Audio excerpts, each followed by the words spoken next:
朋友們，大家好。目前中東亂局波及世界各地，德國及中國都未能幸免。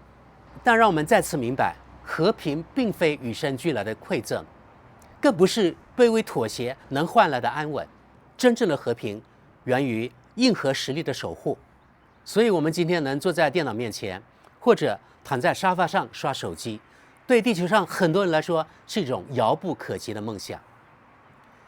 昨天我與家人去我們鄰縣一個叫灌陽的縣，去參加了1年1度的農具節。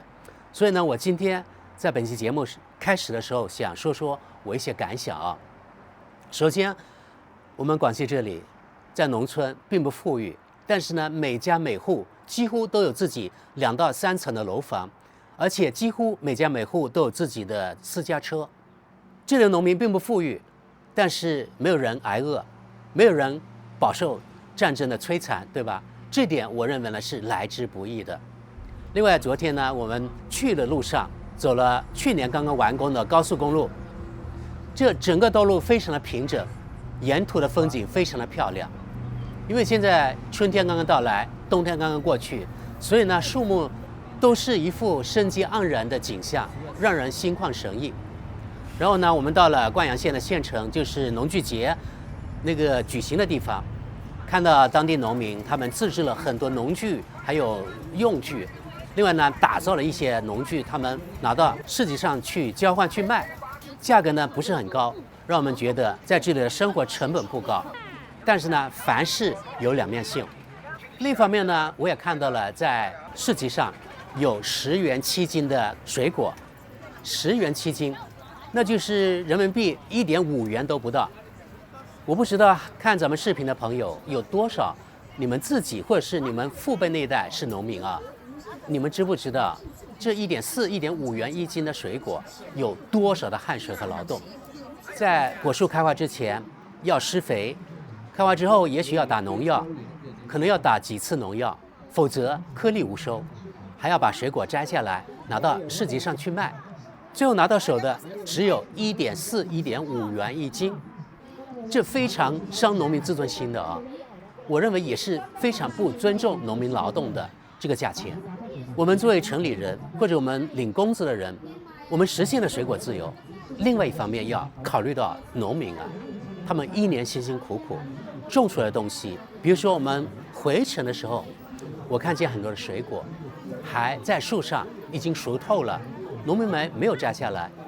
因為至少我們桂林這一帶是這樣啊。今年比如說砂糖橘還有柚子價格非常不好，砂糖橘聽說現在2毛錢1斤都沒有人來收購，2毛呀，朋友們，像我們這個質量的水果在德國至少要4歐元1公斤，也就是1斤要16塊錢左右，而我們這裡2毛錢都沒有人來收購，你看這個巨大的價格差。於是我就想了，農民水果銷不出去，我認為啊，也是政府某些部門的職責，就是你們的職責，你們拿着老百姓的稅收，也要幫老百姓幹活呀，對不對？全國各個省份的這個部門統一起來，以統一的價格，比如說到南方去收購砂糖橘，統一價格呀，不管你去這個農民那裡拿貨，還是去另外那個農民那裡拿貨，價格都應該是一樣。農民是弱勢群體，沒有人幫他們說話，就會造成一些老闆他會故意把這個價格壓低，因為這是人性啊，誰不想這個利潤更高，對不對？利潤最大化是每個作為人類的一個通病吧。那麼這時候我認為啊，真的啊是政府部門職責把全國各地的農產品統一收購起來，推銷到全國各地的，比如說大的那個連鎖超市呀，或者在當地有那個水果批發市場呀，給当地的老闆，對不對？然後就不會出現，比如說北方可能東北1斤砂糖橘可能要5、6塊錢，而我們南方，我們這裡水果產區沒有人來收購。你看這巨大的剪刀差，如果是政府有關部門協作起來，就會消除這種現象，讓北方人能夠買到實惠的水果，讓南方的農民能夠把水果把它銷出去，這不是皆大歡喜多贏嗎？這是我想到的。為什麼呢？因為在德國跟中國不一樣，在德國，它每個農業生產部門它有一個協會，像我們中國合作社，他們每年或者是定期與買家，也就是各個超市啊。連鎖超市會談判出一個統一的價格，比如說奶農他們拿到一個統一的收購價，比如說去德國巴伐利亞農民那裡拿的那個牛奶價格，跟另外一個州他牛奶的價格是一模一樣的，這樣就不會造成那些人故意壓低奶農價格。那麼我們中國也應該可以這樣做啊，對不對？我認為啊，可能目前造成這種無序的現象，就是因為政府的有關部門還沒有這個意識。這是我想給大家說說的。也許我們觀眾當中有些人，你們啊在政府有些部門工作，可以把我的這個意見把它反映上去，這樣也是幫了我們廣大中國的農民。因為只有我們共同富裕，我們每個中國人的生活水平，我們每個中國人的最終啊收入才會再向上提高一個層次。如果几億農民的收入上不來，那我們的內需也提振不起来啊，对不對？只有每個人。全體中國人共同富裕起來，才會讓中國的經濟更上一個台階。這就是我昨天參加我們本地一個農具節，以及我們在路上看到情景，給我的一些思考。現在我們說到我們本期節目第二個話題，作為一個常年旅居海外的華人，幾乎走遍了全世界各個角落。這些年我聽到太多我國內的朋友們啊，身邊的或是網友對國外躺平生活的向往。總有人覺得，遠離國內的快節奏，去什麼東南亞的馬來西亞呀、泰國、越南這些國家，甚至歐美小眾城鎮，就能過上物價低廉、無憂無慮、徹底鬆弛的躺平日子，不用像中國這樣內卷，不用奔波，拿着不多的錢就能安穩度日。朋友們，每每聽到這樣的話，我就忍不住要吐槽：別再被網上那些濾鏡騙了，因為去國外躺平。並不是人人能企及的烏托邦。我說這是烏托邦，因為不能實現，它背後藏着你看不見的很高的門檻、無奈和風險。從我自身的體驗來說，真正性價比最高、最接地氣、最適合普通人安穩躺平的地方，從來都是自己的國家，在這裡就是中國。尤其是那些煙火氣十足的小城，甚至一些縣城。什麼是躺平啊？說到躺平，那就表明這些人不用工作了，有一定的經濟基礎，而且我們要用同一個標準來看待躺平。你想到國外躺平的人，絕對是有一定經濟基礎的。這些人在銀行有一定存款，或者說有一定的被動收入，而這樣能夠躺平的人，在全世界都是鳳毛麟角。因為不管在哪個國家，即使在德國、在美國，所謂的發達國家，大多數人每天都要去上班，不可能躺平。像我一樣，我也不可能。那麼先說說有些人心心念念的躺平，尤其是熱度最高的東南亞諸國，很多人只看到旅遊時的短暫美好，卻忽略了如果你想長期在那個地方定居下來的真實困境。首先，躺平的核心是低成本的安穩生活，但國外的低成本從來都是針對有一定經濟實力的人，提前做好萬全準備的人。普通人想裸辭出國躺平，幾乎寸步難行。很多人以為東南亞的物價低，但其實你到了當地之後，定居下來之後，才發現並不低。你以為幾百塊錢就一定能租好的房嗎？你以為每個月吃飯花不了多少錢嗎？可是真正長期生活，你才知道，那只是表面價格，而且在那邊絕大部分它的價格要比在國內要高。在那邊，你一旦走出了旅遊商圈，要麼生活設施非常的差，要麼隱性開支特別的多，而且針對外國人的溢價無處不在。那我們現在來說說對比外國以及在國內生活成本啊，你躺平的成本。那首先是租金，对吧？去國外去躺平也好，在國內躺平也好，大部分人應該是沒有自己的房產。那你到那個地方之後，首先要解決住的問題，租房。在國外，我可以非常肯定地告訴大家，能夠花幾百塊錢能租到房，但是在國外，比如說500塊錢能租到房的質量，絕對比不上國內租到500塊錢房的質量。我敢100%這樣打保標，因為在國內，比如說在廣西的首府南寧，甚至在深圳比較偏僻的地方，比如說龍崗，它有地鐵啊，附近500塊錢能夠租到有單獨衛生間、有空調、有廚房的單間，這個質量已經秒殺世界很多地方了。但是你在東南亞500塊錢可能租不到這樣的條件啊。如果是在國內一室一廳的比較高檔的裝修，也許在小城市或者甚至縣城，1000塊錢已經很好了。空調、洗衣機，甚至呢廚房的設備都安排上。然後呢，其他生活成本，比如說飲食，在中國吃的東西，如果你自己在超市、在集市上買，蔬菜很便宜，水果也不貴，特別在我們南方，在我們廣西還新鮮。另外出行，在國外出行也絕對沒有在國內那麼方便。國內如果你在當地躺平了，你可以花很少的錢買一輛2手的電驢，充電便宜，出行幾乎零成本。即使你要打那個網約車，也非常的便宜。這我有說服力啊，因為我去過世界很多國家和地區，我有比較呀。所以我回到國內，我多次說了啊，我不會抱怨，我也沒理由抱怨，因为我看清了國外不是死貴呢，就是不方便。還有呢，網絡，像我們農村都有光纖上網，非常的快。然後呢，水電在國內也便宜，幾毛錢一度，對吧？水可能1、2塊一噸，花不了多少錢。所以呢，在國內躺平其實是性價比最高的。第三個，國內躺平的因素呢，就是生活便利程度。在國外絕對沒有國內的便利。在國內，你下樓，像我們農村，每個村現在都有那個提貨的點，網購，第2天、第3天那個快件就到了。甚至呢，我們在拼多多上面買菜，第2天都可以去提貨了，非常的方便。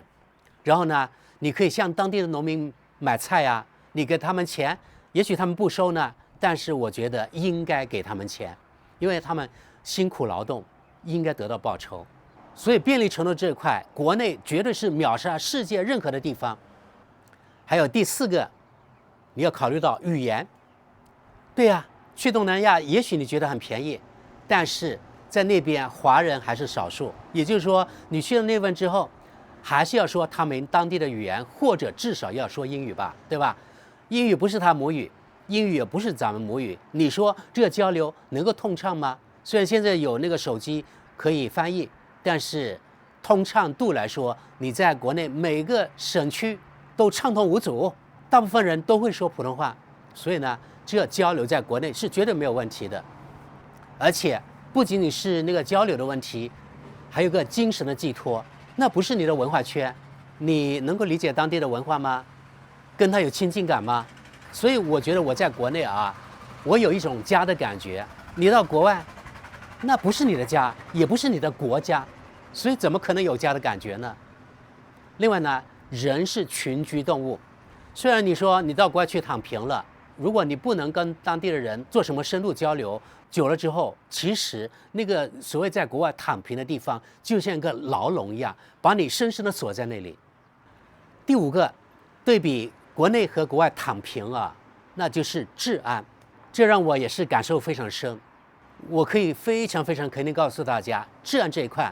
世界上最安全的國家大概只有中國了。像新加坡那種人口幾百萬的小國，相當於中國一個中等的城市，那沒有可比性，對不对？所以最安全的國家絕對是中國。在其他國家，比如說現在在歐洲吧，我是非常有感受的啊。在德國，可能30年前那個治安要比中國好很多，但是30年後，德國的治安遠遠不及中國。德國的那個城市裡，治安比較亂的地方，一個是引號啊低端人口，有些是德國那種下層人士，或者是德國那些低端外國人聚集的地方，那個地方治安比較差。然後呢，火車站治安也比較差，毒品泛濫、搶劫的、小偷等等，那個地方非常亂。甚至呢，有某些宗教的人持刀砍人的，有些是漫無目的的砍人的啊，在德國幾乎每天都會出現。只不過現在媒體呢很少報道了，但是我敢說幾乎每天都會出現。然後呢，在德國大城市啊，還有在歐洲，巴黎、羅馬、巴塞羅那等等這些大城市，甚至呢有搶劫的，有小偷的。在巴黎地鐵上，甚至呢有漢語的那個警告你們提防小偷，那就說明那個地方治安相當的不好。然後呢，晚上女士幾乎是不能出門的啊，不管是在歐洲也好，還是南美洲也好，還是北美洲也好，女士出門風險非常大，甚至男士出門風險也非常大。但是在中國，你有這樣的顧慮嗎？我可以說99%的人沒有這樣的顧慮。我在網上，特別是在外網上看到有外國博主來到中國之後，非常的感嘆，很小一件事情，比如說在某旅遊點爬山的時候，看見在某個地方啊，那有幾瓶礦泉水，然後那裡掛着一個二維碼，上面寫着礦泉水3塊錢一瓶，自己掃碼，然後呢自己取那個水。這些外國的博主看的時候非常詫異，非常的驚奇啊，他們紛紛感嘆，如果在自己的國家，這些水早就秒光了，肯定不會付錢。但是在中國，應該幾乎沒有人會順走而不付錢的吧？像這樣的人，我不敢說沒有，但是這個概率非常非常非常低，因為我們普通人絕對不會因為2-3塊錢而把自己的良心都出賣了。你的良心絕對不止3塊錢啊，对不對？還有呢，我在網上也看到有些外國博主看到中国這個快件啊，比如說在快遞點，因為快遞非常多，有的就直接堆在那個架子上面，或者堆在那個地上。外國博主看見之後也非常的驚奇，他們說，如果在我們國家，這些快件早就被人家拿走了，被秒光了啊。然後有些外國博主看見中國很多商店，那貨品呢是擺在外面的，擺在店外，你隨便拿，也許那有個二維碼，你自己掃碼就走了，或者呢拿着這東西進店裡面掃二維碼，在那裡付款。而像這樣的情況，在很多國家是不可能的，也是秒光的，被搶被拿走的。這說明了什麼？這說明了所謂的外國，它的治安還有他們的人，並沒有中國人守規矩，沒有中國治安那麼好。最後一點，國外和國內躺平的區別。到國外去，你作為外國人，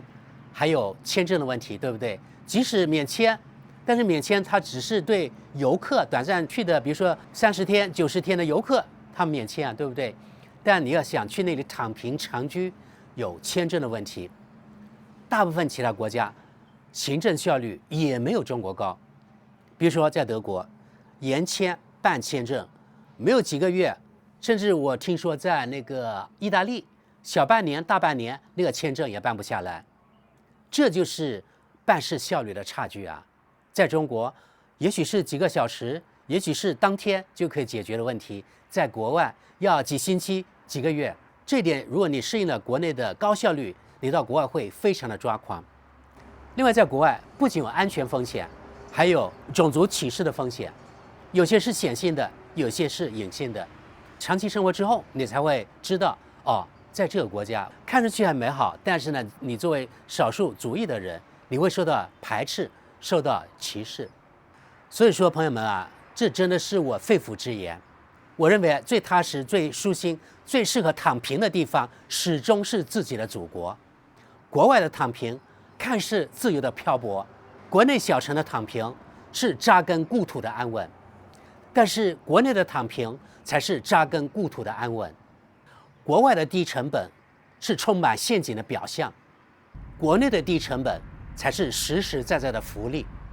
國外的生活是時刻緊繃的異鄉漂泊，國內的生活或者說你追求的躺平才是煙火氣十足的歲月靜好。好的，朋友們，本期節目就到這裡，謝謝各位，我們下期見。